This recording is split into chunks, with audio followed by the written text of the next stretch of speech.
Magandang araw mga kaibigan. Bigyan natin ng reaction opinion itong statement ni Congressman Paulo Duterte. Parang open letter niya ito kay Senator Tito Soto. I respect you as a fraternal brother, Tito Soto. Pero bilang kapatid, tungkulin ko rin magsalita kung may hindi na tugma. Noon, matapang ang tindig mo laban sa China.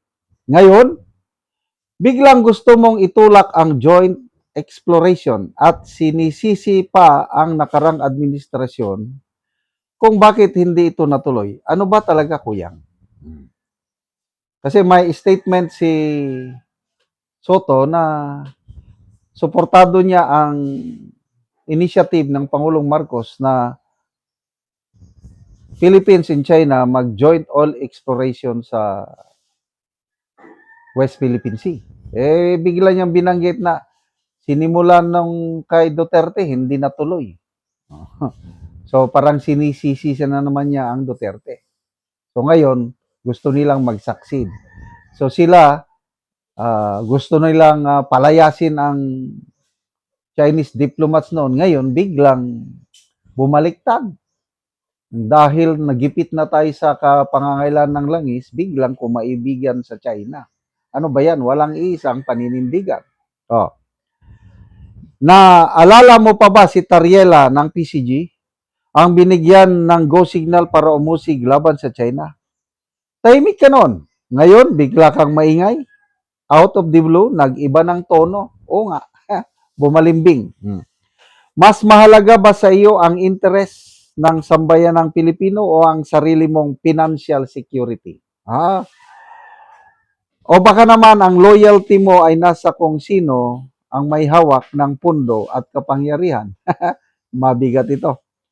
You may be the Senate President, but your accounts committee chair is more powerful than you. Everyone in government knows how influence works. Titles are one thing, but control is another. Sino ba ang accounts committee chair? Si Senator Gatchalian ba? Finance committee? O iba pa yung accounts? Kumusta na imong amo na wala kuno gadawat og sweldo pero mao gadumala sa accounts committee ng 27 billion ang pondo og anak na smuggler og bugas og simento og magnetic filter. Nako, meron na siyang pinapatamaang senador. Hindi ko lang banggitin. Alam nyo na, yung may senador na may anak na may issue sa simento. Umayos ka, Kuyang. Umayos ka, Kuyang. Fix your life. Mayaman ka na. Kailangan pa ba ng maleta? Nako, sakit. Sampal sa mukha ito. Huwag nating maliitin ang mga kausap natin. Huwag madaling maluko ang China. Alam nila kung sino ang consistent at kung sino ang pabago-bago ang posisyon. At higit sa lahat, hindi rin dapat niloloko ang Pilipino. Kung paninindigan ang prinsipyo, panindigan hanggang dulo. Hindi yung kahapon kontra, tapos ngayon kampe. Depende na kung saan may mas pakinabang. At ngayon, pro-China ka bigla. Sabay banat sa Duterte admin kung bakit hindi natuloy ang joint exploration. Kuyang, parang stand-up routine na yan. At ang nakakatawa, ikaw mismo ang punchline. Masakit naman, Kuyang. Yung sabi niya na ayusin mo ang buhay mo. Mayaman ka na nga. Kailangan mo pa ba ng maleta? Yung aligasyon na nakatanggap siya ng 5 punong-puno ng maleta, nagtataka ako hanggang ngayon wala siyang ginagawa na hindi niya sampahan ng kaso. Napaka-serious yung allegation eh. Sabi nga ni Senator Amy, Senator Marcoleta na mismong Senate President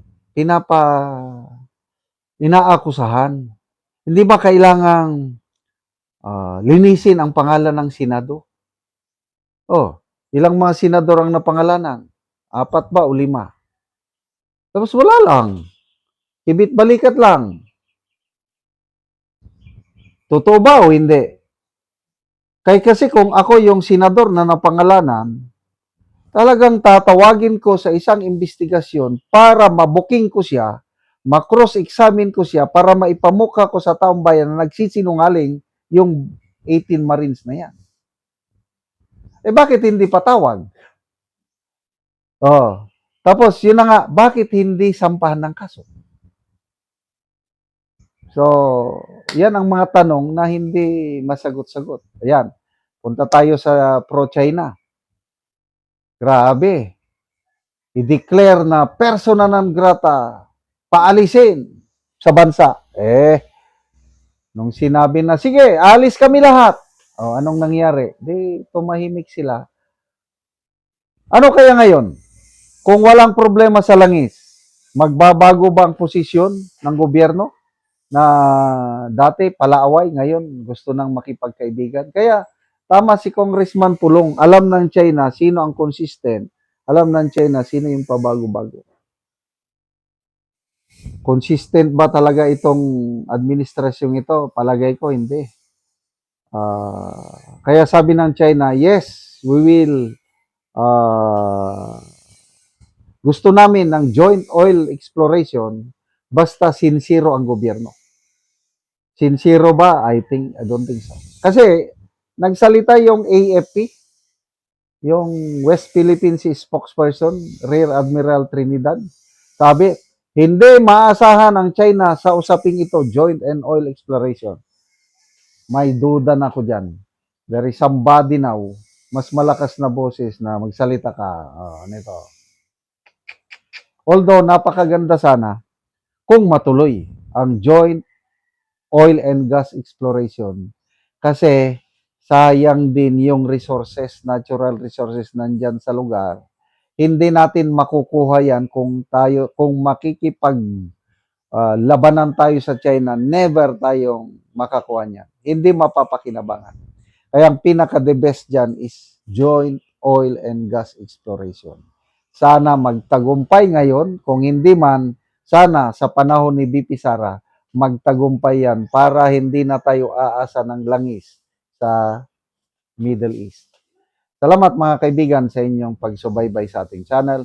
Nakakatulong kayo ng malaki sa tribong Talandig ng Bukidnon dahil ang sweldo natin sa channel na ito is pantulong po sa tribo. Namimigay tayo ng libreng yero at pako para makapagpatayo sila ng mas maayos na tirahan. Panoorin nyo ang video na ito.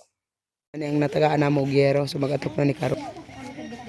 Pitong ko, wala mas ko sino dili. Agi na ito naman ito, nagagahar na ano at itiyo. So muna ni ang gitukod ni Ante nga pag-atopan karon. Ba't ano yan, man to? Yung sa tumawag ng tangas, pinalunggab ka mga bata. Mababa, manabalay. Sige, patuway.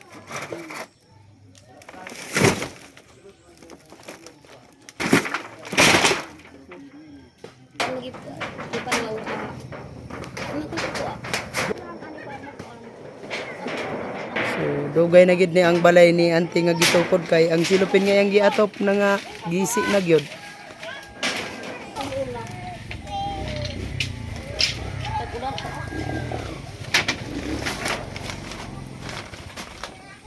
Taga ko kan up, yung ko pa.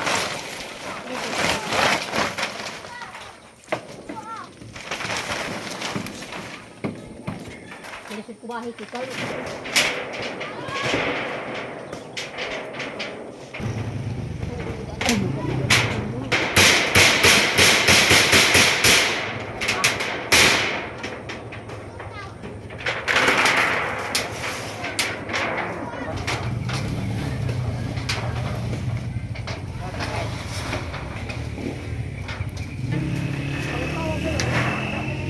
Hoy.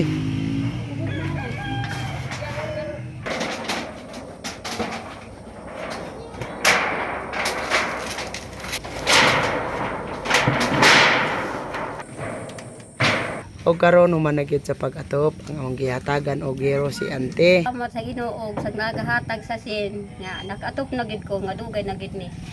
Walo na kabulan ni aya na atopin. Ako na yung gimuan. O si ikaw na Ante ani ang nagpatukod sa imong balay, ikaw nang nagtukod ani. Kuna. Oh, si auntie daw ang nagpatindog sa iyang balay ani. Hindi naman gud 8 ka bulan, 8 ka bulan sa imong pagpatindog sa imong balay ante, bago pa karon na atupan ni. Bago pa. Pud manggod sa kalisod. Busa wala ayap pa nila ato pangayo na mo sa Salamat kayo ante. Salamat.